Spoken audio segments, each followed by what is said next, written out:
Malir police ने filter plant के करीब रशीदाबाद जोकियो घोट के मोहल्ले में चढ़ाई कर दी। घरों को नजरे आतिश कर दिया। 6 मकीनों पर तशद्दुद करके उन्हें गिरफ्तार कर लिया। मजीद देखते हैं इस रिपोर्ट में। बच्चा जाति में बेगुनाह जेल में बंद करा मानू दे बनावासी गरीब बेवा कितना बड़ो पेट पायो कितना ध्यान जो नहीं समझ में कराई वसागे सब करे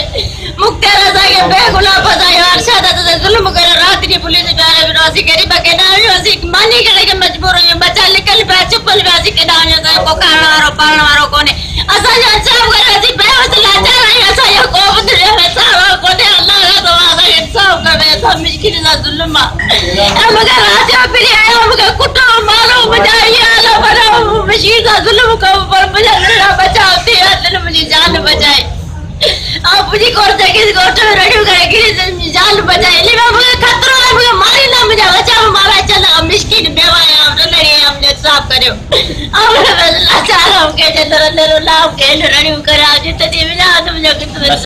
असांजे बच्चन ते तशद्दुद कनि था असांजा क़ुरान लताड़े वञनि था असांजे घरनि जा दरवाज़ा टोड़ींदा असांजे बच्चनि जा हाँ फाटी वञनि था असीं औरतूं माण्हू असीं छा करे था सघूं जॾहिं असांजो मर्द घर में कोई कोन्हे आई सभु असांजा मर्द खणे पोइ असां औरतुनि जे मथां ज़्यादती ज़ुल्म जो कनि था केरु आहे हुकूमत वॾेरनि खे पुॼण वारी